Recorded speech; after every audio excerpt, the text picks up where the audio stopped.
Bonjour et bienvenue sur ce nouveau podcast des rendez-vous d'Harmonie en vie. Nous sommes heureuses de pouvoir vous proposer ce nouveau podcast.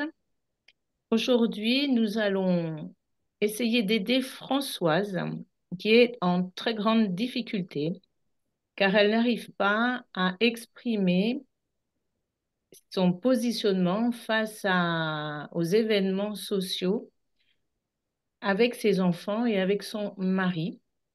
Elle précise que dès qu'elle essaye, ils se mettent en colère. Et elle précise aussi qu'elle a beaucoup de mal à le faire de façon sereine et non agressive. Donc, je laisse à Anne-Pascale la parole pour qu'elle puisse donner quelques clés à Françoise. Françoise a 72 ans. Alors, bonjour Françoise, bienvenue.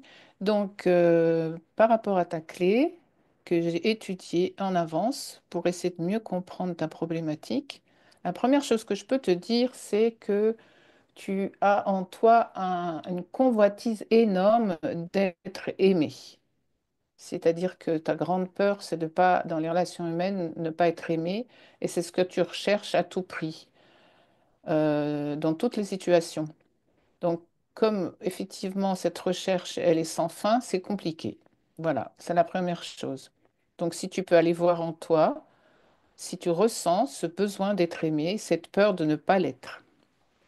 Deuxième chose, la colère dont tu parles, qui est la colère des deux côtés en fait, hein, quand toi tu t'exprimes et quand les autres aussi te répondent par rapport à ça, c'est une colère qui est déjà en toi depuis longtemps. Et c'est quelque chose qui t'empêche d'être vraiment responsable de la situation. En... C'est-à-dire que, en fait, tu prends pas cette responsabilité totale d'être ce que tu es. Parce que tu n'es pas sûr d'être reconnu unique comme tu es. Or, ton job sur cette terre, on va dire, c'est vraiment ce que tu as à faire, c'est vraiment de reconsidérer totalement que toi, tu es unique, que tu as tes idées et que personne ne peut venir démolir ça.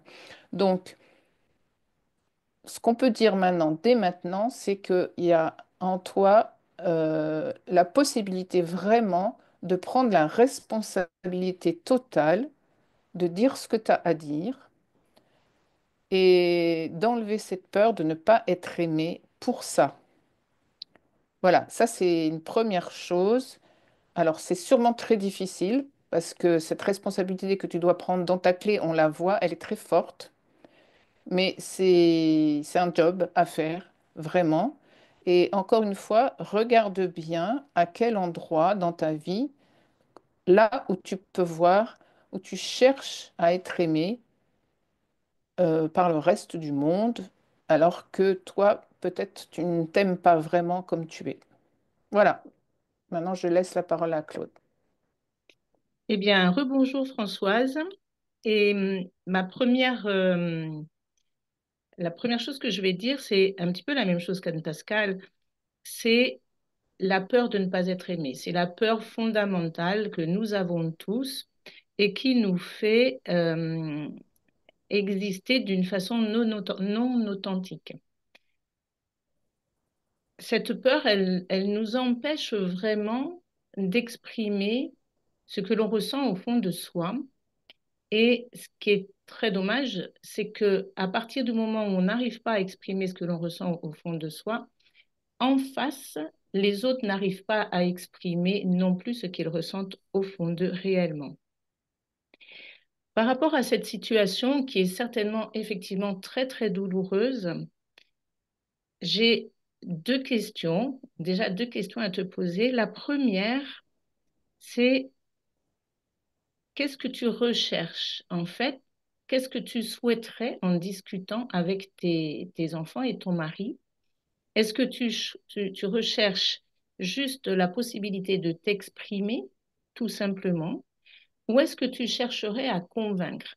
Moi, je ressens, en général, quand on est en colère, quand on s'énerve, c'est qu'on a très envie que notre vérité soit acceptée par les autres.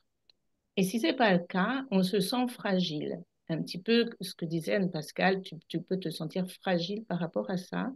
Donc déjà, mets-toi en accord avec toi. Est-ce que tu voudrais les convaincre ou est-ce que tu voudrais juste t'exprimer?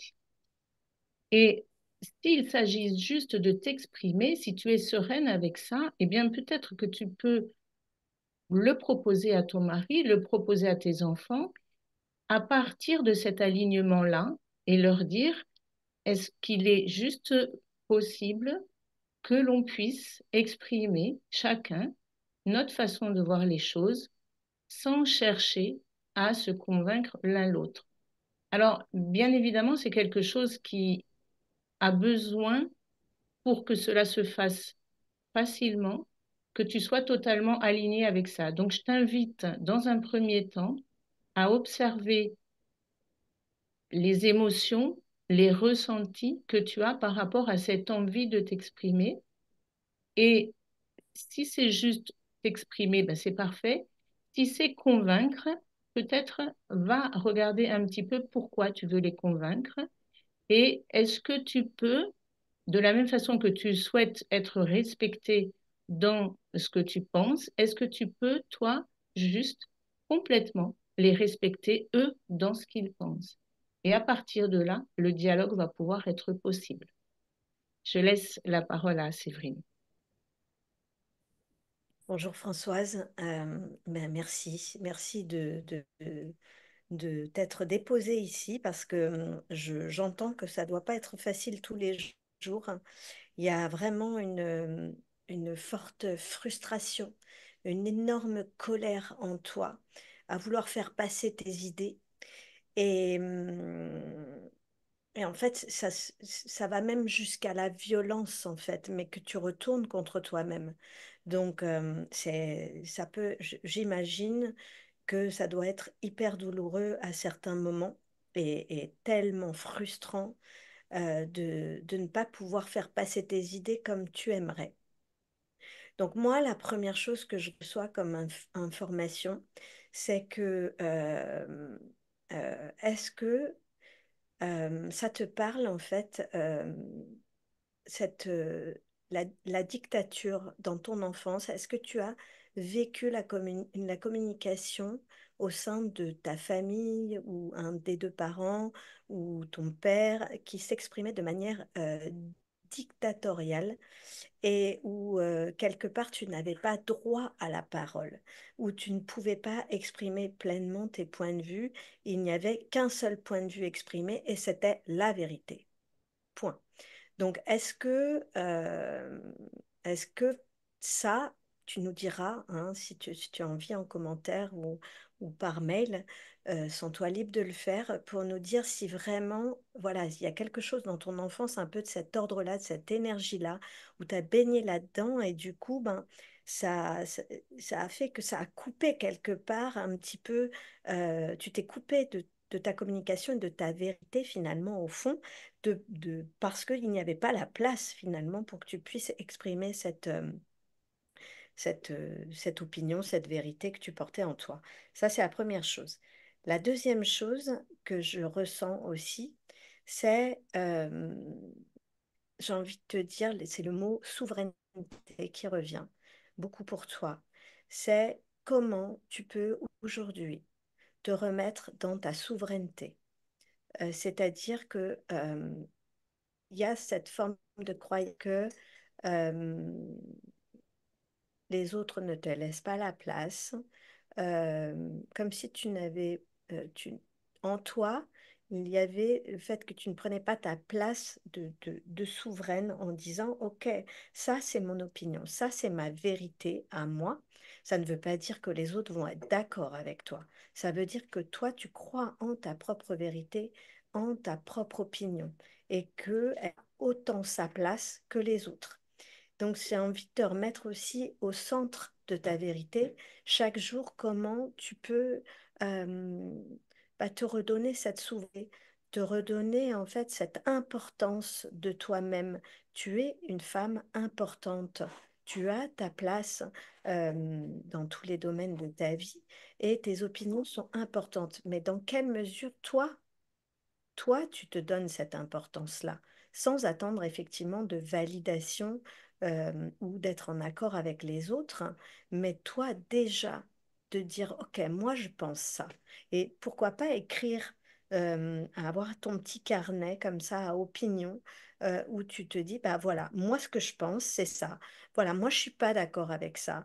Moi voilà, moi je revendique ça parce que pour moi c'est important et ça va te donner une validation dans tes opinions. C'est très important que tu te redonnes du crédit dans ce que tu penses avant de pouvoir l'exprimer aux autres. Parce qu'à chaque fois que tu l'exprimeras aux autres, tu pourras effectivement re-rentrer dans j'attends la validation, je veux convaincre et repartir sur ce chemin un peu entre guillemets, de cette énergie de dictature, d'imposer ta vérité, d'imposer ta volonté. Et c'est ça qui te met en conflit, donc qui peut être très douloureux et difficile avec tes proches.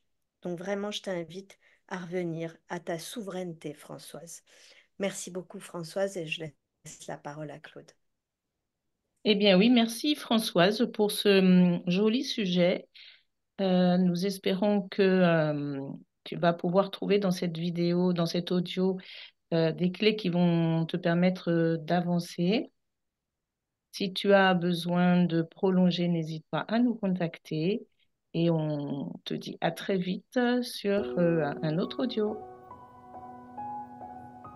Merci d'avoir partagé avec nous ce moment sur les rendez-vous d'harmonie en vie. N'hésite pas à liker, partager, à t'abonner et à nous écrire si tu le souhaites pour qu'on éclaire une situation avec laquelle tu peux rencontrer des difficultés. Et à regarder nos offres d'accompagnement si tu as envie d'aller plus loin avec nous. Au plaisir de te retrouver sur cette chaîne. À très vite.